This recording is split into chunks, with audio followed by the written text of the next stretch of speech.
Okay, guys, this is our next lecture, Truman in Cold War America, from 1945 to 1952. Basically, I'm going to be dividing this into two segments, one covering sections 1 through 3, the other one's considering the last. Hopefully everybody's going along well. Looks like y'all did okay on your latest online quiz. Our next quiz is going to be on Thursday, because Friday, I hope y'all have a good Friday. Huh? See what I did there? And let's go ahead and begin with the lecture. Alright, now the first section starts out with demobilization under Truman. Let me lift this up a little bit.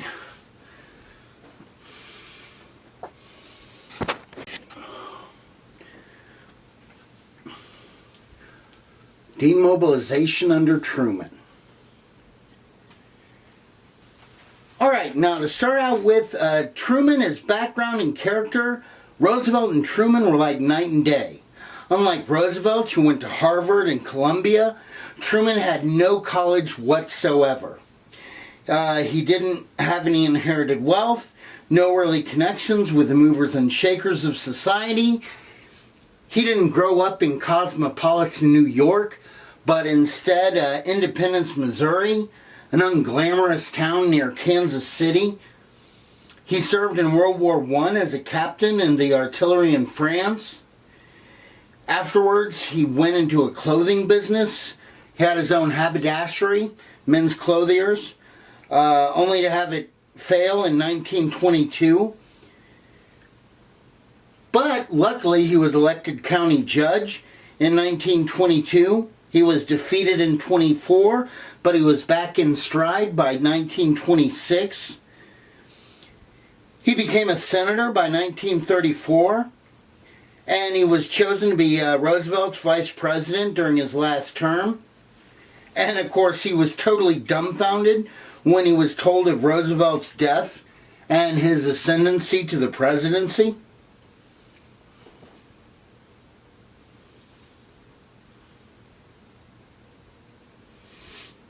Getting ready to go to the next slide.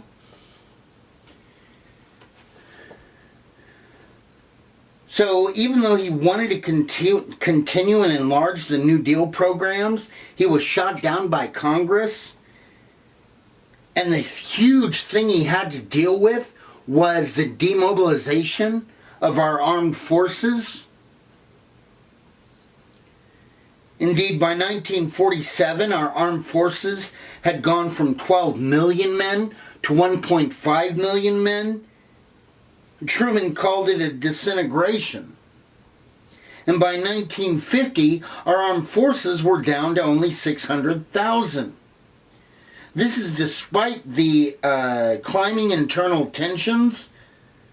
The numbers were continuing to fall. And what's the problem? What is society going to do with all these men that are now looking for jobs, looking for opportunities, etc.? Getting ready to go to the next slide.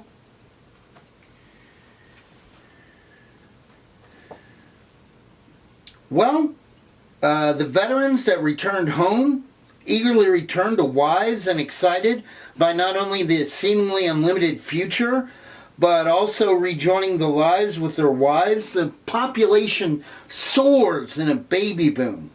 I mean, the population increase of 9 million in the 1930s was blown away by the 19 million population growth of the 1940s.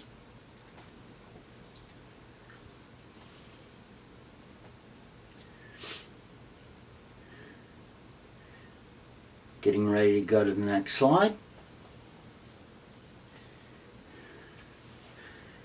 Now guys, the demobilization and the economy. The demobilization did not bring another depression, which is what usually happens after a war ends. Why? Because the government isn't infusing society with all that money. But now, basically they put things into step to try to stem what could be an economic calamity. Like they put in unemployment pay and other Social Security benefits.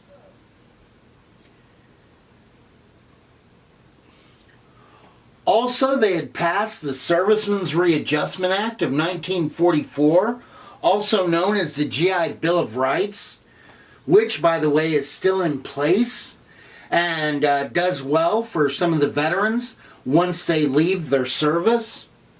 What did it provide? Well, about $13 billion was spent for veterans' education, vocational training, medical treatment, unemployment and insurance, and loans for building houses or going into business.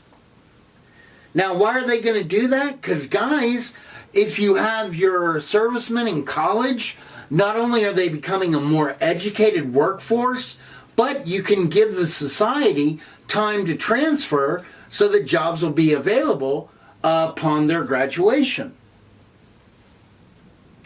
Also, you have this pin-up demand for consumer goods. Because during the war, there was rationing, and you weren't able to buy everything you wanted to buy.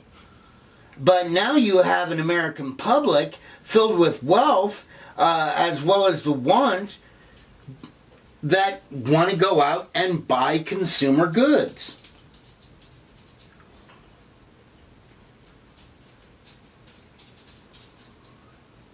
Getting ready to go to the next slide.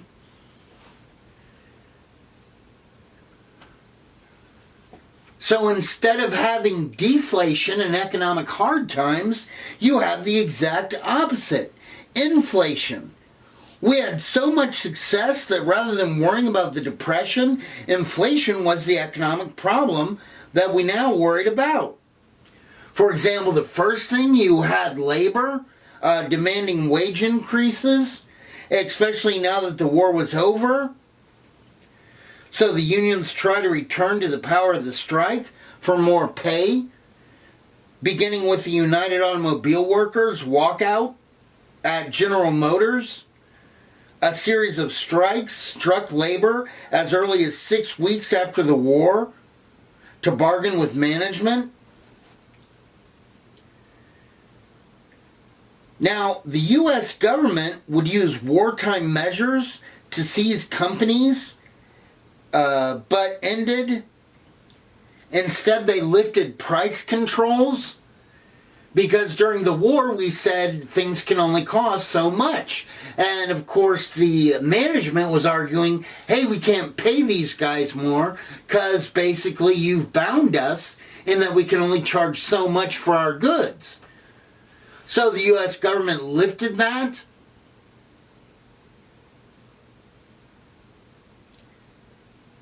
And even though the Office of Price Administration managed to place some price controls and was voted to remain active after the war, the new laws were so cumbersome that basically price controls were crippled. Truman reacted by vetoing the bill, and the Office of Price Administration tried to maintain price controls on beef. But of course, the farmers react by withholding beef from market. And Truman eliminated controls in 1946, keeping only the controls we had on sugar and rice, which is why in America we pay more for those two commodities than anywhere else in the world. But recently, Texas exported some of its rice to China. Oh, and by the way, rice is a very productive commodity here in Texas, believe it or not. Over in East Texas, near the coast. Near Orange.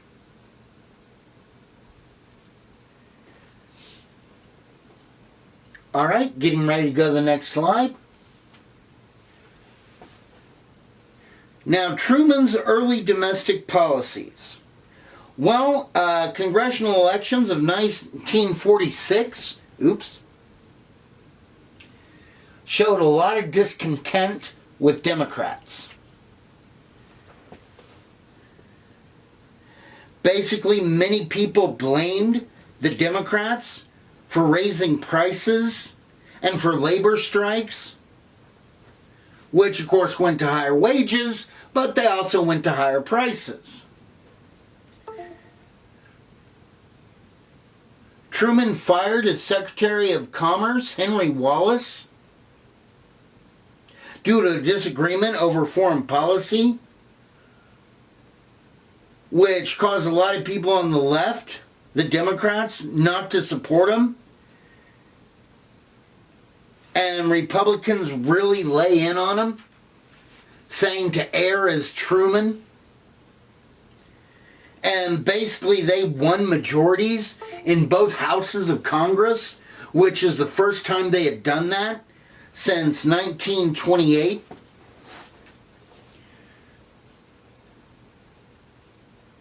Boop.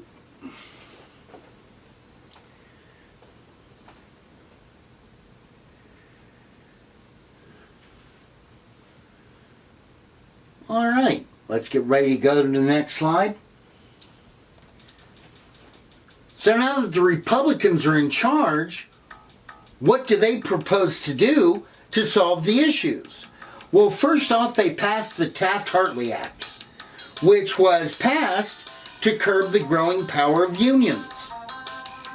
It placed a lot of restrictions on labor.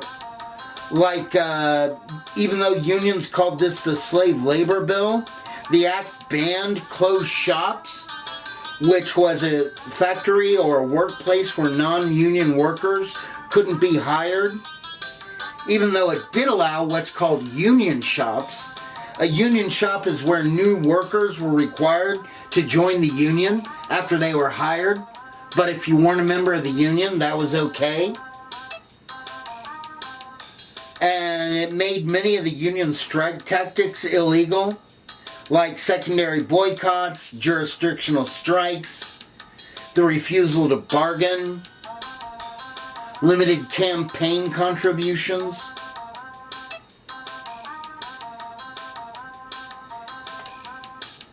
Now it was passed even though Truman tried to veto it. And what was the effect of the act? Well, by 1954, 15 states, mainly those in the South, enacted what's known as right-to-work laws. And Texas is one of those states.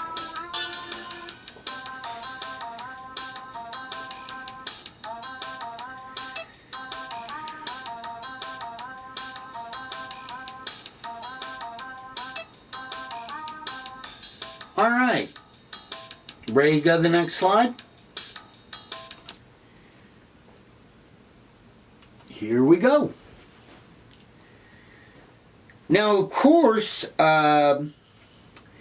we had tax reduction.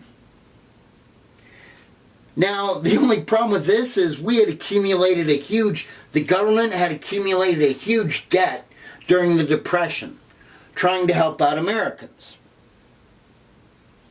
And Truman thought that this debt should be reduced.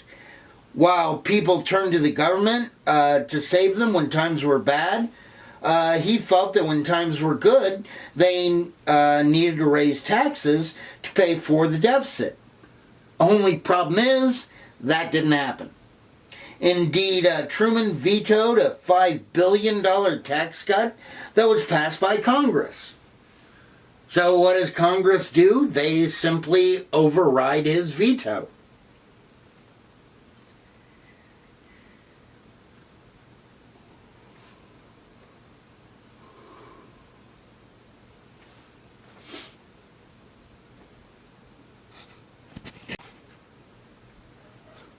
Okay, domestic policies. Now guys, just to forewarn you, I put it on autofocus because it looked a little soft last time. So it might go in and out of focus as we transfer each slide. Okay, domestic policies. Now to start out with, the Democrat Party was divided. Why? Well, growing up, Truman believed that whites and blacks actually liked living in segregated society. Because, of course, he grows up in backwater Independence, Missouri. But in the fall of 1946, Truman hosted a delegation of civil rights activists, and the delegation graphically described incidents of torture and intimidation against blacks in the South, which totally left Truman aghast. On July 26, 1945, Truman took the step of banning racial discrimination in the hiring of federal employees, and 4 days later he issued an executive order ending racial segregation in all the military forces, making by 1960 the armed forces was one of the most racially integrated of all American organizations. Now, why was it such a good thing that he did it in the military? Well, because guys, he's the head of the military. And in the military, you have to obey your superior officer's commands. So it was a controlled environment for something like this to happen. And indeed, Truman, in desegregating the military, thought it was the greatest thing that had ever happened in America. Getting ready to go to the next slide. Now, what was Truman's strategy for 1948? Well, first off, he had to shake the impression that he wasn't up to the job.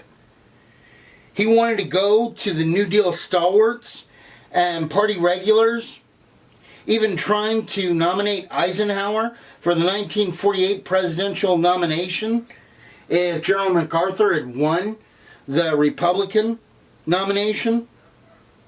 But to no avail. Southern conservatives resented Truman's supports for civil rights, and a lot of Democrats on the left didn't like his firing of Henry Wallace.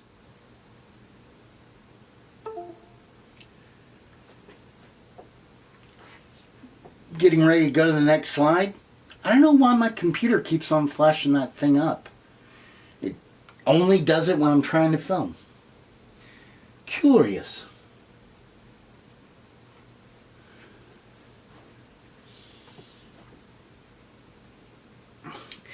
Basically, Truman used his State of the Union address to set his agenda for the next election. It offered something to nearly every Democrat. It was the first to secure fully essential human right of our citizens. He promised federal aid to education, increased unemployment benefits, federal support for housing, rent controls, rural electrification, a higher minimum wage, laws to admit thousands of displaced persons, money for the Marshall Plan, as well as a cost of living tax credit. So basically, he tried to give something to everybody. So when we get to the 1948 election, we have the Republicans who nominated Thomas Dewey, a New York governor. He had endorsed most of the New Deal reforms, with him promising to run things more effectively. So it's kind of like, I've got the same plan, but I'm going to do it better. Meanwhile, the Democrats, they nominate Truman and include a strong civil rights plank.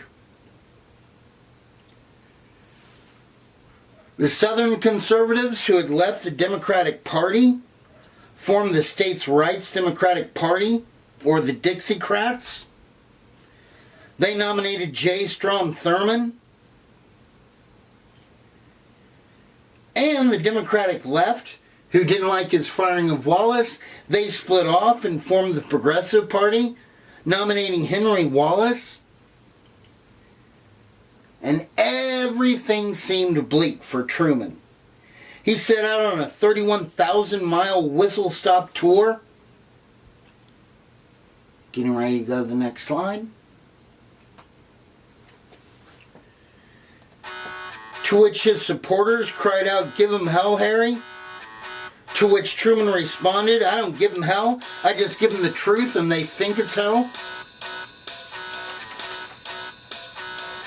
And guys, everything had predicted in a victory for Dewey. But Truman won in an amazing upset. I love that picture of Truman there where it says Truman, Dewey defeats Truman.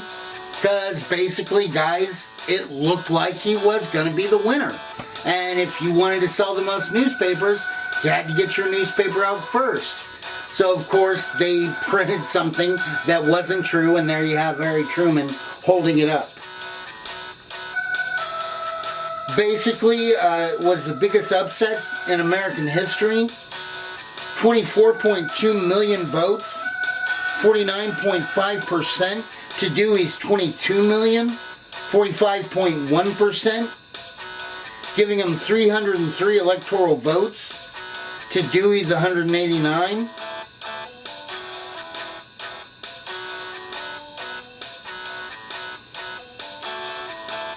You had many black voters in the South that knew they would not vote for the Dixiecrats, so they voted for Truman.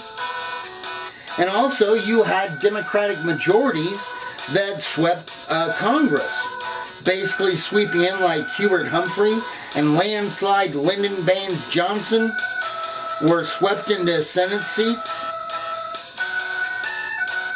And basically, this was seen as a vindication for the New Deal. But he doesn't call it a New Deal, he calls it a fair deal for all Americans.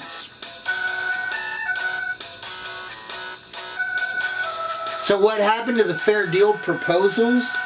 Well, Truman won on the higher minimum wage, as well as the extension of Social Security, rent controls, farm price supports, housing and rural electrification. But he lost on the civil rights bills, lost out on a national health insurance plan, as well as federal aid to education, and repealing the Taft-Hartley Act.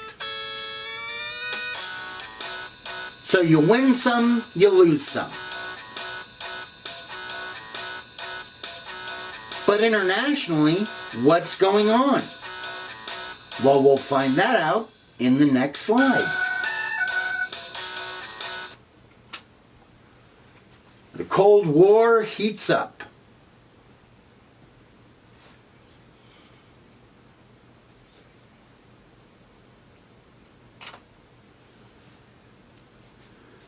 Now, Truman's foreign policy. To look at this, you got to look at China, which was fast unraveling in 1949.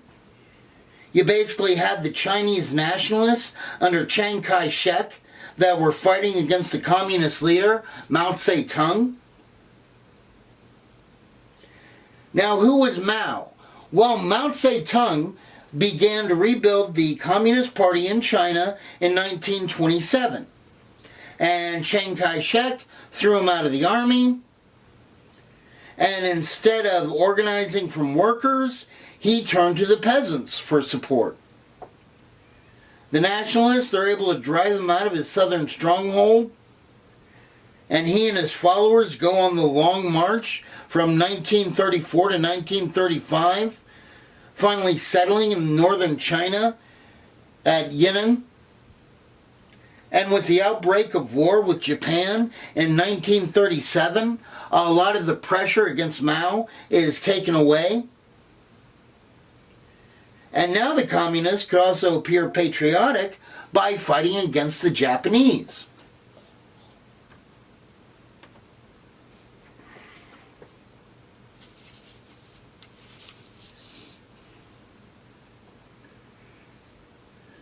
Getting ready to go to the next slide.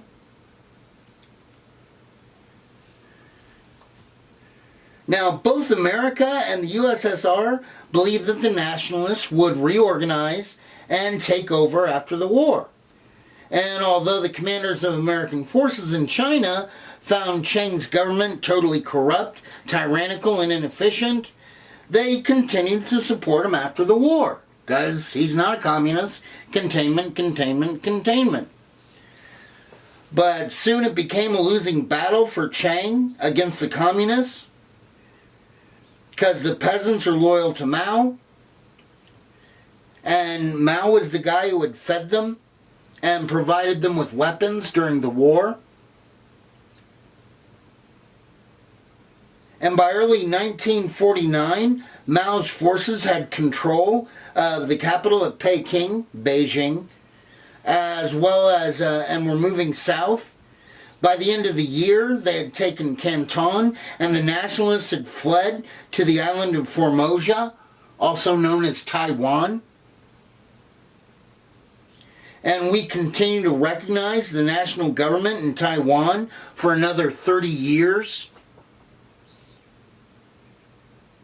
And as we strive to contain Russia in 1950, we reorganized the French-supported regime of Emperor Bao Dai in Vietnam, and shortly thereafter began to aid the French in their battle against Ho Chi Minh, which of course later would lead to our involvement in that war.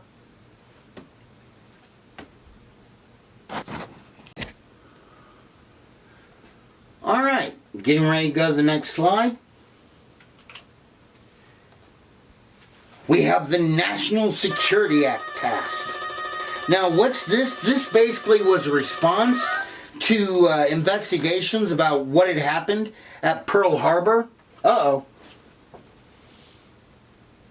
Boop. About what had happened at Pearl Harbor. They created the National Military Establishment, the National Security Council, and the Central Intelligence Agency. They also passed the Presidential Succession Act that basically said after the Vice President goes to the Speaker of the House and then the President pro tempore of the Senate. And they also passed the 22nd Amendment, which limited the President to only 2 full terms, because Franklin Roosevelt had gotten jiggy with it and taken 4 terms.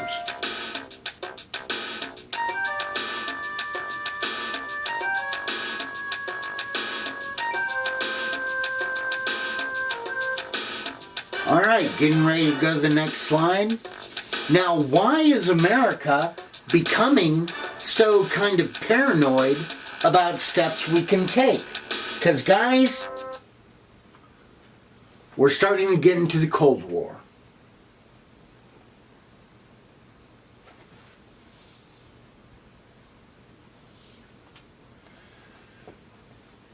Now, this starts off with the development of the United Nations. Franklin Delano Roosevelt expected the post-war world to be divided into differing spheres of influence, and in order to maintain the security, he wanted to form a world organization. So you had the outline of the United Nations, which had its beginnings with the creation of the Atlantic Charter in 1941, and by autumn of 1943, delegates of the Big Four, which were U.S., Great Britain, Russia, and China, issued the Moscow Declaration of General Security that called for an international organization. And you had the ratification of the United Nations 2 weeks after Roosevelt's death on April 25th, 1945. Delegates from 50 nations met at the San Francisco Opera House to draw up the Charter of the United Nations.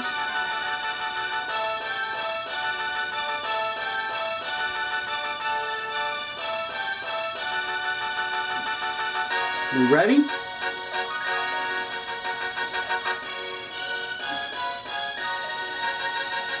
Here we go. Basically, additional members would be introduced with a 2/3 vote. A Security Council was formed that would have primary responsibility for the maintenance of peace and security. It was made up of an 11-member board, but after 1965 it was turned into 15. Made of 6, now 10, elected members serving 2-year terms, and 5 permanent members or nations that would always be on the Security Council: the US, England, Russia, France, and China. And the Senate goes ahead, and unlike the League of Nations, they go ahead and get us into the United Nations by a vote of 89 to only 2.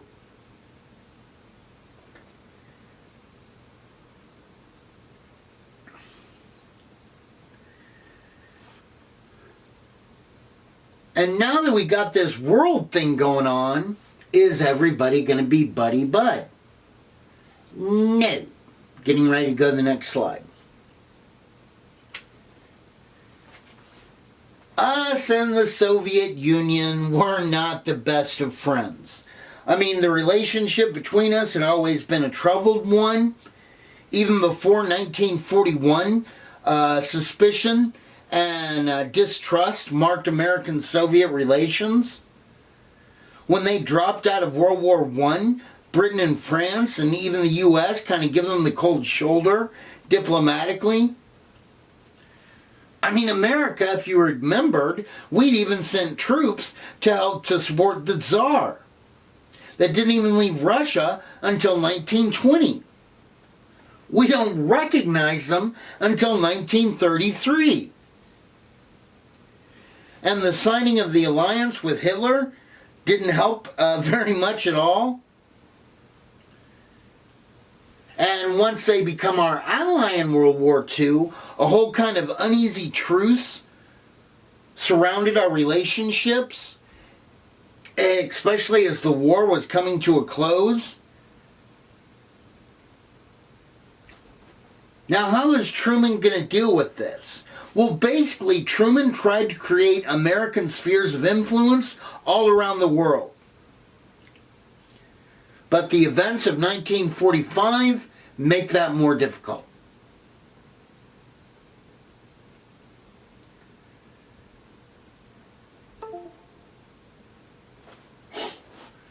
I don't know why my computer keeps doing that. Alright, getting ready to go to the next slide. Eastern Europe.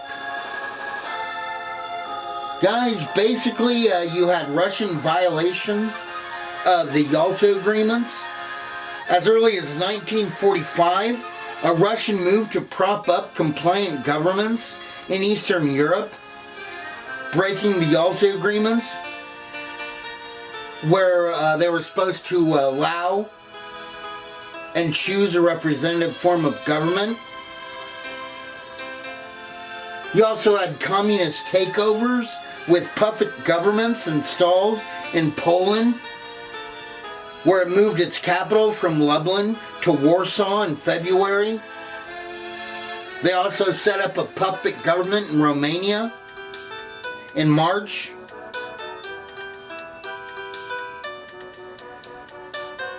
Well, why didn't we do anything about it? Because, guys, basically post-war treaties had confirmed Soviet control of Eastern Europe.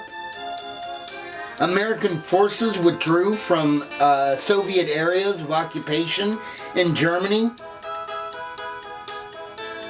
Now, why were we being so nice? Well, basically, we hoped that the agreements in Yalta might work out and Russia would still assist us in Asia. But the Soviets got close to the coalition government's interior ministers and used its army to frustrate, silence, exile, or even kill their political enemies. And treaties arranging the country and territories of Europe were finalized on February 10, 1947, confirming Soviet control over Eastern Europe.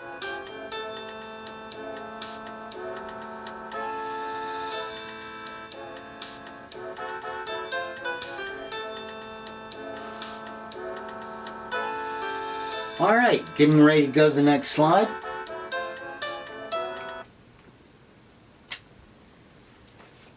Now, America had the atomic bomb.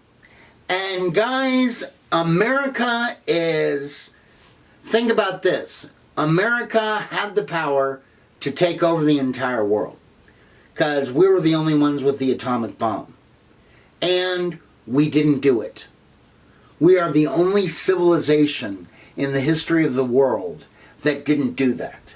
Not only that, but we want to try to give it away.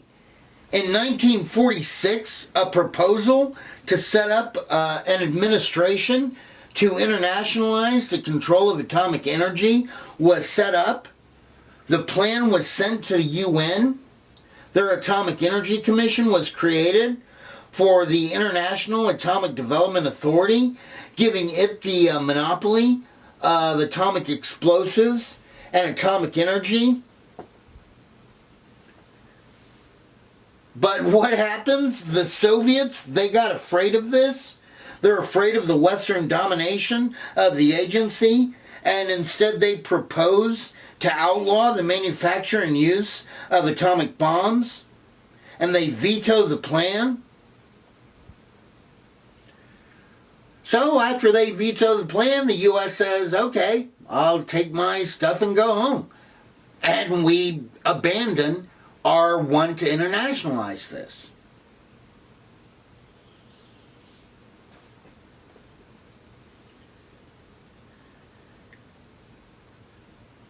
Now, perhaps this was understandable because Russia is kicking up some problems.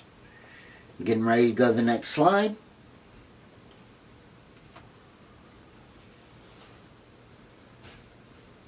Basically, how are we going to deal with the Russians? And they're kind of going back on the Yalta agreements. By 1947, Stalin had pronounced that peace with the U.S. was impossible under the present capitalist development of the world economy. So we go to the guy that used to be our ambassador to the Soviet Union, George F. Kennan. He was the counselor of the American Embassy in Moscow. He basically believed that the Soviets would try to fill every nook and cranny available in the basin of world power. And in order to stop this, the main element of the United States policy towards the Soviet Union must be that of a long-term, patient but firm and vigilant containment of Russian expansionist tendencies. He felt in time these tensions with the West would lessen, and he believed that the Soviet Union, just like Tsarist Russia, bore within it all the seeds of its own decay, and the sprouting of those seeds is well advanced, beginning basically a new policy of the U.S. dealing with Russia, that of containment, and to counter the growing fear of Soviet aggression in the world. Now, for proof, the government needed look no further than Iran, where Soviet troops had been stationed in northern Iran with British American troops in the south, and they were supposed to leave after the war. They don't, so the Britain and us keep our troops there. And finally, tensions kind of go down 6 months after the war. Soviets finally pull out their troops. When they do so, we do so. So basically, the way you're going to deal with Soviet Russia is stand strong against them.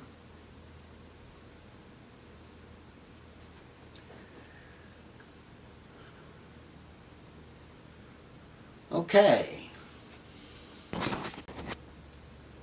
Alright, getting ready to go to the next slide. The Truman Doctrine. Basically, the thing that started this off was communist interference in Turkey and Greece. Basically, the USSR had longed for a base in the Mediterranean I mean, it would be great for trade as well as a warm water port for their defense. The U.S. began to pressure Turkey for territorial concessions and the right to build naval bases in the Bosphorus, which is a gateway between the Black Sea and the Mediterranean Sea. In 1946, a civil war broke out in Greece between a government supported by Britain and a government supported by a communist-led faction that received aid from next-door Yugoslavia, as well as Bulgaria and Albania. And basically, the British can't keep it up. And in 1947, a British ambassador tells America that England can no longer afford to keep up the fight in Greece.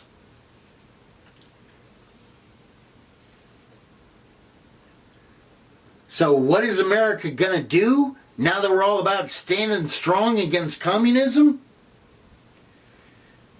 Getting ready for the next slide. Well, basically, we're not going to let that happen. And Truman makes a strong appeal to the American people, asking Congress for $400 million for economic aid to Turkey and Greece, and to send American military advisors. In his speech, he laid out what would be known as the Truman Doctrine. Uh-oh.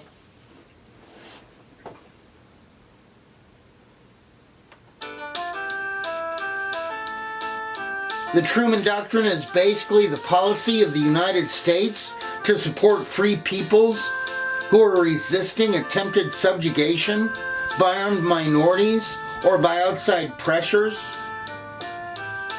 Congress passes this bill, and by 1950 they had spent $659 million on the program, not just $400 million. But did it work? Aye.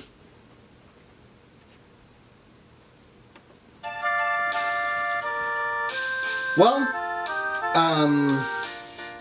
Turkey achieved economic stability, and the good guys in Greece won the Civil War in 1949. Now, of course, this was mainly because Yugoslavia had broken with the Soviets in the summer of '48 and could no longer give any aid. And with this speech, however, America was now committed to the containment of communism worldwide.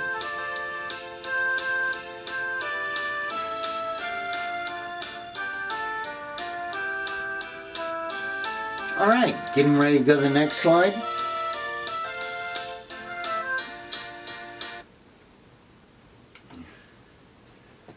The Marshall Plan. Now guys, war damage and dislocation in Europe invited communist influence. I mean, Europe had been devastated by World War II. The dislocation and damage devastated the factory production. Severe drought in 1947, followed by a harsh winter, totally destroyed crops. You had coal shortages in London, forcing some to heat and light their homes for only a few hours each day. People in Berlin were freezing or starving to death.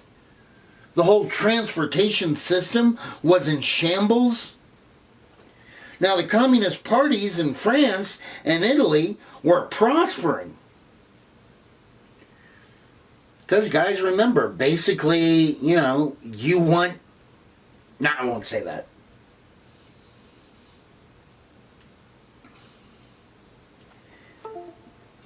Oh, there it goes again.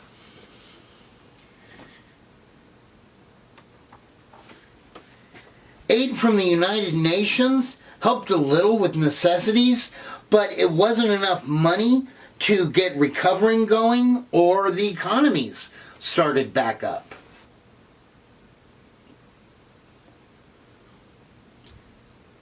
So what are we going to do about it? Well, George C. Marshall, our Secretary of State, called for a program of massive aid to rescue Western Europe. Our policy that he stated at Harvard graduation in 1947 is directed not against country or doctrine, but against hunger, poverty, desperation, and chaos. And guys, he was offering this aid to every country in Europe, including the USSR.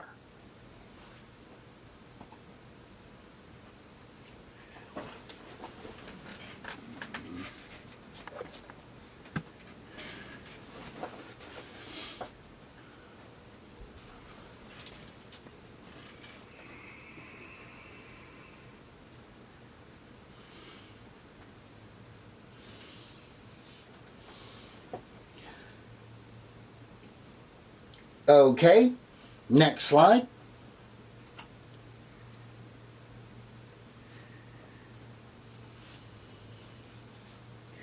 Now guys, although Molotov and about 80 delegates met in London in June 27th, 1947 with France and England, Truman got word from Moscow. They got word from Moscow to withdraw the delegates from this imperialist scheme. And in December, Truman basically submitted his plan for the recovery to Congress.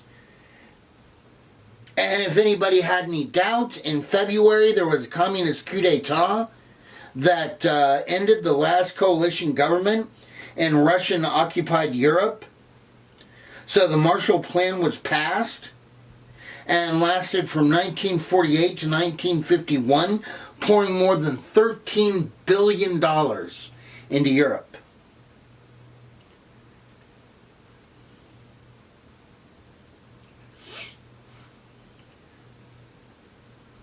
All right, getting ready to go to the next slide.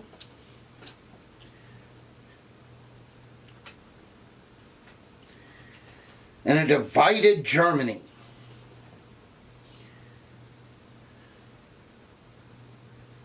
Basically, the German economy had stagnated. You had zones of occupations that slowly evolved into functioning governments. And by 1948, the British, French, and Americans had united their zones.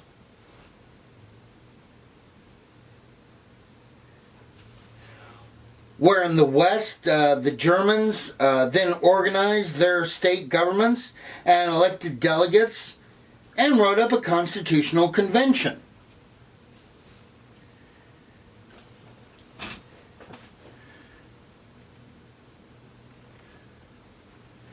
Now the British are in pink, the Americans are in yellow, the French are in the purple, right there.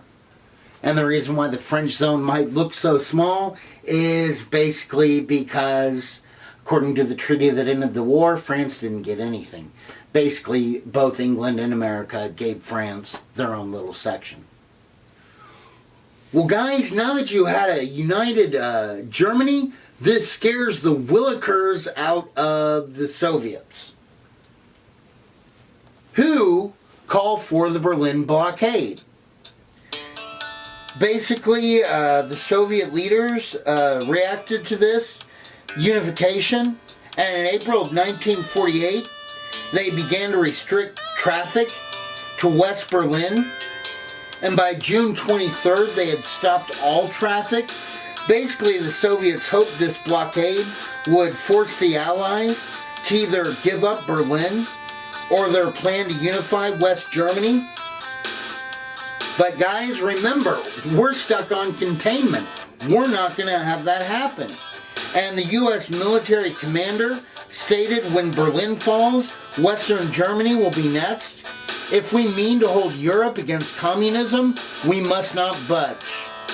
Truman believed him and sent him this massive airlift, which seemed impossible because the Berliners needed 4,500 tons of food and coal each day, as well as equipment. Well, were we able to do it? Indeed, from June of 1948 to May of 1949, we sent more than 1.5 million tons of supplies and half a ton in food for the 2.2 million West Berliners. Indeed, there was a story about Captain Wiggly Wings, which was a bomber captain who, oh, by the way, basically they have this thing so well planned out that there was a bomber taking off or landed from the Berlin airport every 30 seconds. Now, of course, that's because there's a whole huge amount. They had to spend time on each one, and one of the captains of one of the planes, he went over by the barbed wire fence, where, of course, a lot of the little German kids would be hanging out, you know, looking at the planes inside. And, you know, these were kids that were born during the war, so they didn't have a lot of, Germany had rationing due. They were poor, they didn't have candy, stuff like that. So, you know, they give them a stick of candy, and one of the kids would unwrap the foil. He'd break the foil in half. He'd give half to one kid, half to another kid, so they could lick the sugar. Then he'd take the gum, he'd break that in half. He'd keep half of it. Another kid could have half. And this captain saw that and said, hey guys, I want you to come, next time I come in, I want you to run out to my plane because I'm going to drop something for you. And the kids were like, well, how are we going to know it's you? He said, well, I'm going to wiggle my wings. You know, turn the plane back and forth just a little bit so the kids would know. So he goes back home and basically he got a bunch of candy bars. And the guys in his crew all supported him, and they made little parachutes out of handkerchiefs. And basically, the next time he flew in there, he wiggled his wings, the kids come running out, and the crew drops the candy bars to the kids. And, you know, they didn't get in any trouble for it, thought everything was okay. About 2 weeks later, he gets called into the squadron commander's office. And he's not excited about that. Because, guys, you don't know if you're going to get yelled at your boss or whatever. So he goes to see his the squadron commander, and basically the squadron commander asks him, are you Captain Wiggly Wings? And he says, yeah, why? And he said, because we got 2 sacks of mail for you. Basically, the kids had written letters, including one kid who has broken his arm, so he tried to draw a map to his house so that Captain Wiggly Wings could drop him candy. Basically, it was a great PR thing for America. You know, people back home, they filmed it. You had sewing clubs getting together, making little parachutes. Nestle was giving them free candy bars. It was a great thing. Till another guy said, well, if it worked for him, I'm going to do it to the kids over in East Germany for just a little lip over where the planes took off.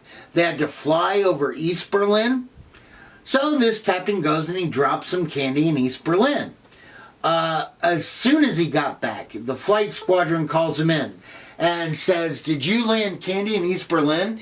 And he says, yeah. And the guy said, do not do that again. Because basically the Soviets told us that that would be considered an act of war.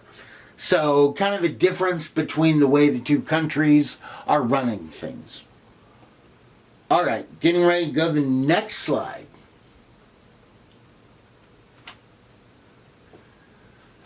The North Atlantic Treaty Organization, otherwise known as NATO,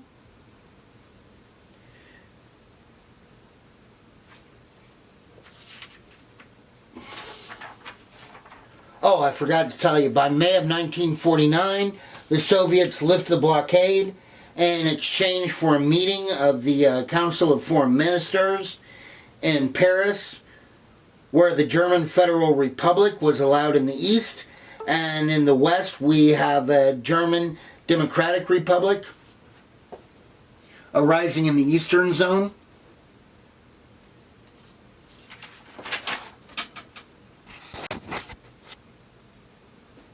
And you have the formation of NATO.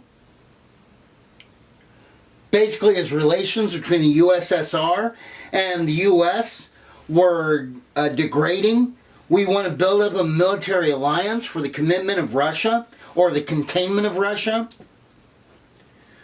So on April 4th, 1949, the NATO treaty was signed at Washington, where members from the U.S., Britain, France, Belgium, the Netherlands, Luxembourg, Canada, Denmark, Iceland, Italy, and Norway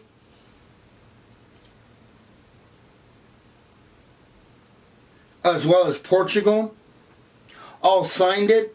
Later on, Greece was added, as well as Turkey in 1952, Eastern Germany in 1955, as well as Spain that same year. Basically, it was pledged that an attack on one of us would be treated as an attack on all of us. And of course, because we have our NATO, the Soviets have to have their own group, so they began in 1955 what's known as the Warsaw Pact organization.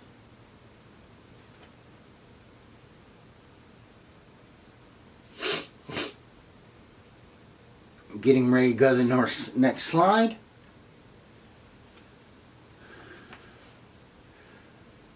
Meanwhile, on May 14th, 1948, the British mandate over Palestine expired, and almost immediately,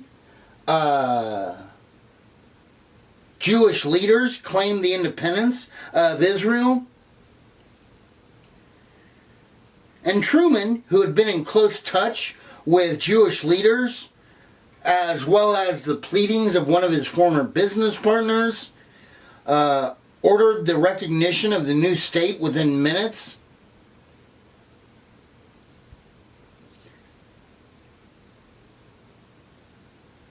Making us the first nation to recognize her. And basically ever since, they've been a strong ally. That has been an interesting relationship that has sometimes been to our advantage, sometimes has been to our detriment.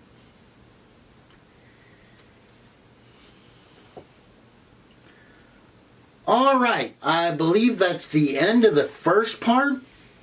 We're going to be starting up the next part with domestic politics. So I'll go ahead and turn it off now. Okay, here's where we left off. Getting ready to go to the next slide.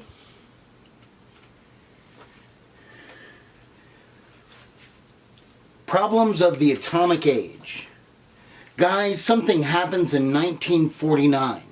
The U.S. scientists find there's an unusual level of radioactivity in the air.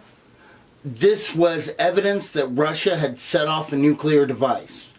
Our 4-year monopoly of nuclear weapons was now broken. Well, what do we do in response? Well, to regain our superiority, in 1950, Truman ordered the construction of a hydrogen bomb.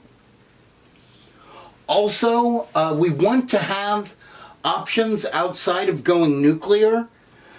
So there was a call for buildup of conventional forces to provide options beyond that of simply going nuclear. NSC 68 called for the buildup of conventional military forces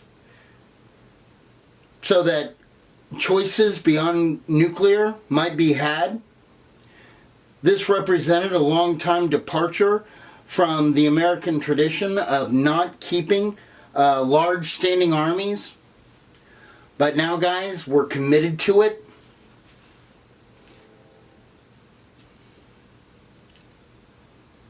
Alright, next slide. Korea. The Korean conflict. Next slide. Okay, Korea was divided at the end of World War II. In August of 1945, the country was pretty much split along the 38th parallel. The Soviets accepted much of this, to the surprise of America, and it was to remain divided only until a vote could be called, deciding what kind of government Korea was going to have. But by the end of 1948, you had separate regimes that had developed in both the North and South, and occupying forces had been withdrawn. By the way, guys, there is no better symbol of the difference between capitalism and communism than North and South Korea.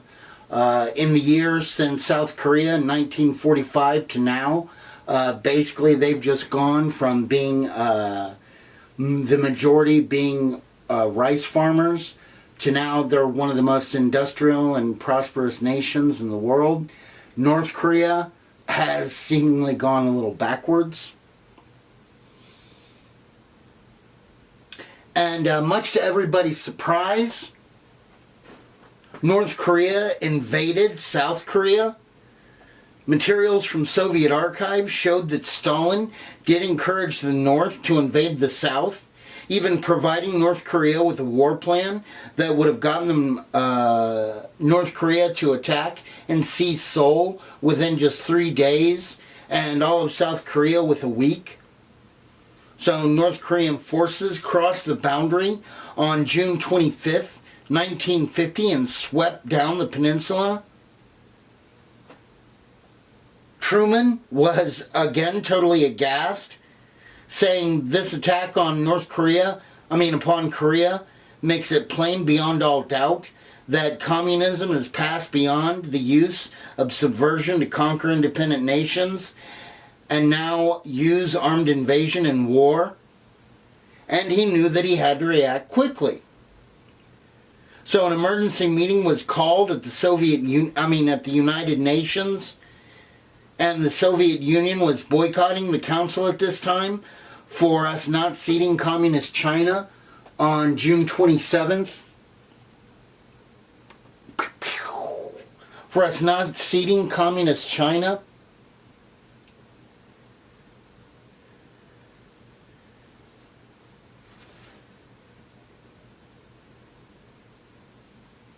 And on June 27th, the Security Council was called to furnish assistance to the Republic of Korea to restore international peace and security in the area.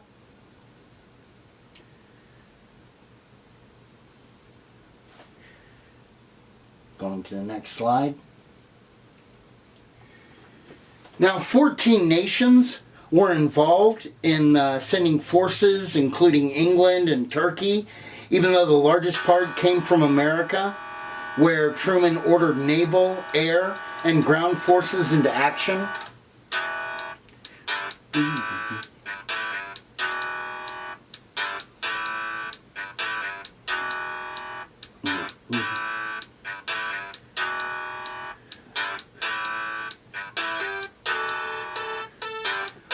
All right, getting ready to go to the next slide.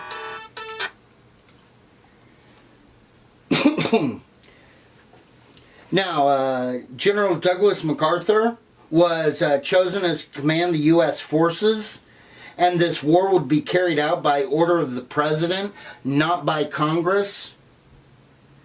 So this was allowed as it was seen as a police action, not a war.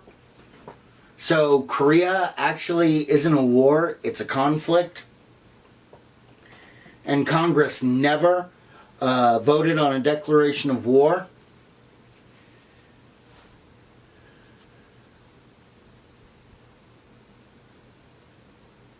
All right, next slide. Now, basically, guys, the first 3 months went totally bad for the Republic of Korea, or South Korea, for their troops as well as UN forces. You had Soviet pilots disguised as Chinese pilots. They wore Chinese uniforms and would speak some Chinese phrases over the radio while they attacked us. And on September 1st, 1950, the Republic of Korea and UN forces were barely holding on to that little toenail in yellow. It was known as the Pusan Perimeter. And then MacArthur does something brilliant. Next slide. Basically, on September 15th, MacArthur landed a new force to North Korean rear at Incheon. You can see right there. So they're all facing out down here. We land and attack there. Indeed, the difference in tides was so great. There were 5 targets that needed to be taken. We had a 15-minute window to land troops. So only 3 of those places could be attacked on the first exchange of tides. We had to wait a whole day till high tide again till we could capture the last 2 targets. This allowed, of course, the splitting of North Korean forces and led to a sweeping victory, because we also pushed out of Pusan at the same exact time. Indeed, by October 1st, we pretty much have South Korea back in South Korean hands, and MacArthur got Truman to agree to take the Northern Territory and reunite Korea as a free government, because basically he was going to take out North Korea. Well, guys, this wasn't in the UN resolutions, so to make it kind of legal, it had to go back to the United Nations, and October 7th they agreed upon it, and the crossing into the north was made official by the United Nations General Assembly. Oops.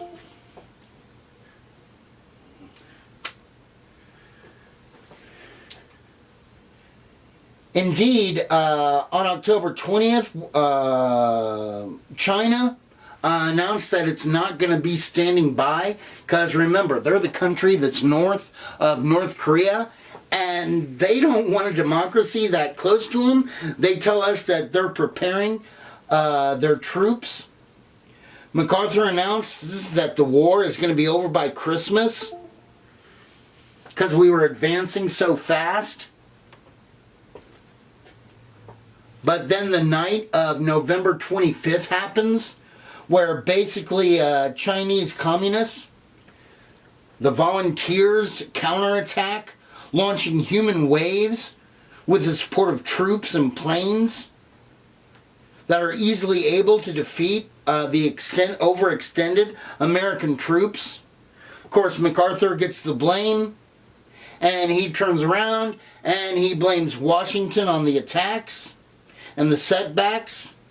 He wants to expand the war into mainland China. Getting ready to go to the next slide.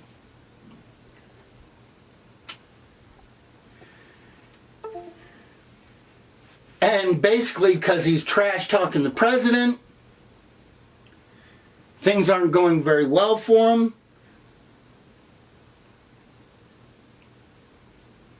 By June of 1951, the UN forces under General Ridgway are able to secure the lines and launch a counterattack, which basically gets them back to the 38th parallel.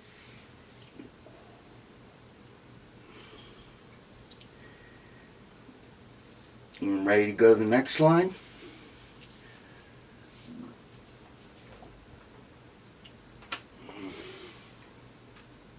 Dismissal of MacArthur. Basically, Truman sees the opportunity when the lines get back to where they were to ask China for negotiations to bring it into the war, which of course really hacks off MacArthur. He starts to openly criticize the president. He issues an ultimatum to China to either make peace or be attacked. Basically, he wanted to drop nuclear bombs all along the border between North Korea and China, kind of make a radioactive curtain. This was too much for Truman. And on April 11th, 1951, he's dismissed.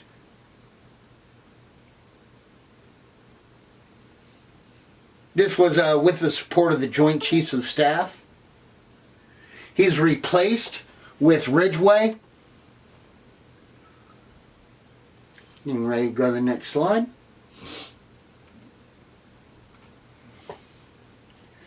The public reaction. Well, as you can guess, initially the people were in favor of MacArthur. I mean, everybody loved him. He'd been a war hero in the Pacific. They asked for the Senate to investigate it. And the Senate pretty much justifies Truman's firing of MacArthur. Getting ready to go to the next slide.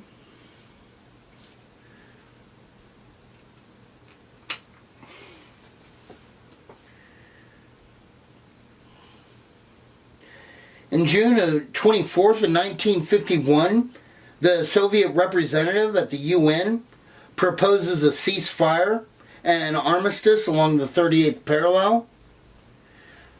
Our Secretary of State, Dean Atkinson, accepted in principle a few days later. Both China, North Korea, and South Korea agree. And of course, this is happening just as General Ridgway's meat grinder offensive was inflicting severe losses. And peace talks begin on July 10th, 1951. But it does hit some snags, like prisoner exchanges and the insistence of the South Korean president on unification caused the war to drag on for 2 more years.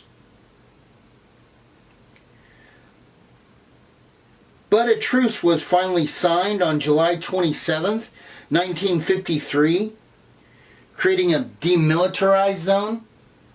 Let's go to the next slide. 2.5 miles wide.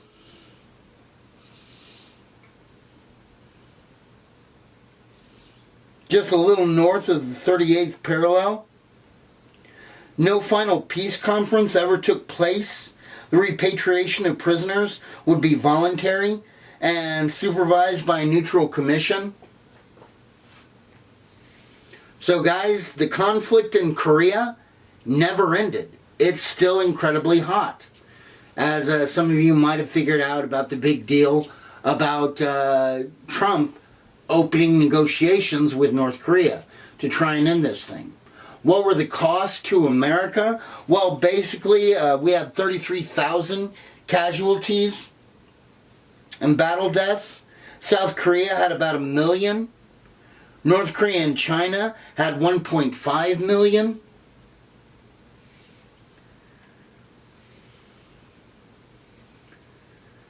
So guys, that kind of shows our commitment to containment. Getting ready for the next slide. Up. The only place the computer does that is here. I have no idea why it's doing that.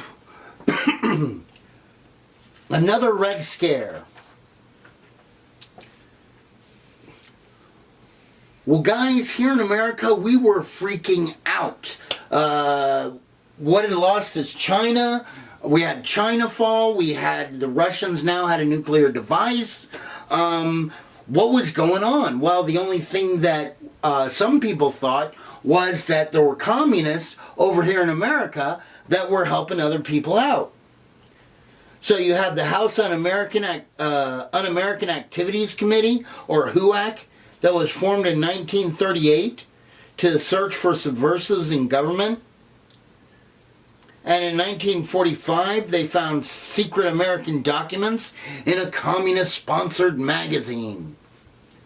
Guys, that's one of the difficulties of having an open society like we do, is sometimes things like that happen. Indeed, the Secret Service has asked Tom Clancy, the guy who wrote, Hunt for Red October, How do you get all this information that you're putting in your books? He says, I'm not going to tell you guys, but, some of it you can pretty much figure out for your own, but other stuff is like very sensitive information. Truman, let's go ahead, go to the next one. Next slide. Oops. Truman has a loyalty program, and where he signed procedures for employee loyalty test in the federal government. And by 1951, the Civil Service Commission had cleared more than 3 million employees. 2,000 resigned, 212 were dismissed, but there was no evidence whatsoever of any espionage ring ever uncovered.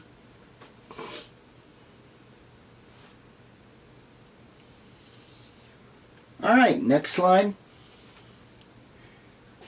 Oh, I'm going to stop it real quick. All right, we have the Hiss case with Alger Hiss. Now, Alger Hiss was the president of the Carnegie Foundation for International Peace, who had served in several government positions. And over in England, a Russian spy by the name of Whittaker Chambers had been arrested, and he accused Hiss of passing secret documents to him. It was a fantastic story about microfilms that were put in a pumpkin patch. And Hiss, of course, is convicted of perjury or lying in court, even though he denied Chambers' charges. And he was indicted for lying about the espionage.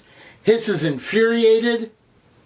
But one member of the committee that rose to prominence during this time was a young Richard Milhous Nixon. There you see him right there. I think Hiss is lying.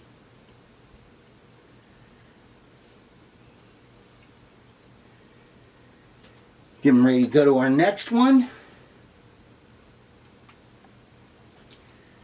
Is the Rosenbergs. Now, basically, in 1950, evidence is discovered of a British-American spy network that had been feeding the USSR atomic secrets, which led to the arrest of Klaus Fuchs in Britain and Julius and Ethel Rosenberg in America. And the Rosenbergs were found guilty, and they were guilty. Sad thing is they weren't doing it for any pay or anything like that. They thought it was wrong that America was the only nation in the world that had the power of the atomic bomb. And they believed that absolute power corrupts absolutely. And even though we had the power now, we might abuse it later on. So they helped out the Soviets. And because of that, they're convicted of espionage and executed in 1953.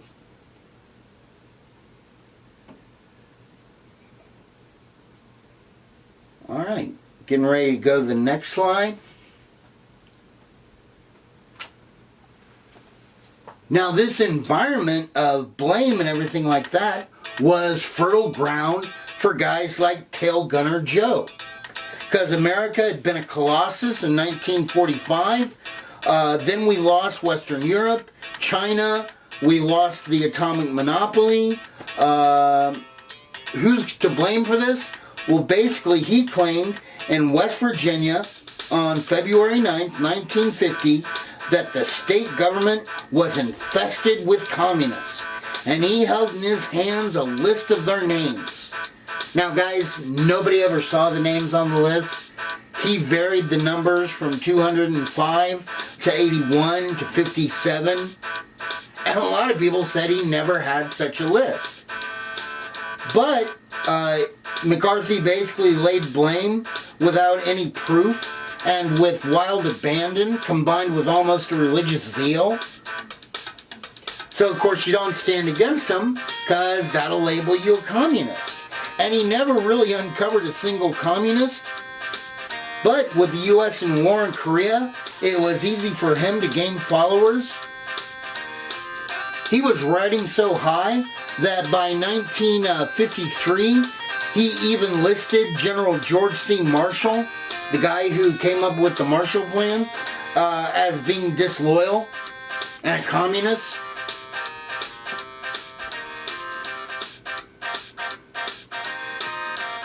So what are we going to do about that? Well, we're going to go to the next slide.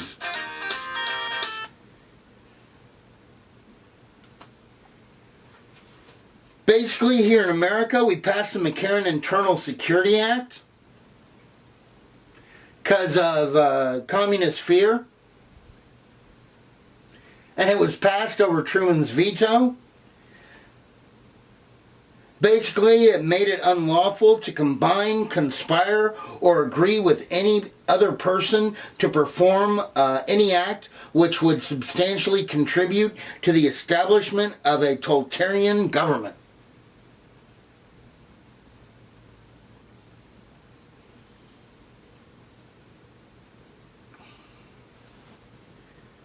Okay, getting ready to go to the next slide.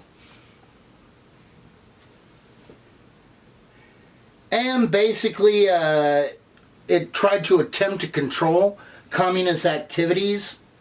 Like communist and communist front organizations had to register with the Attorney General. And aliens belonging to totalitarian organizations were not admitted into the country.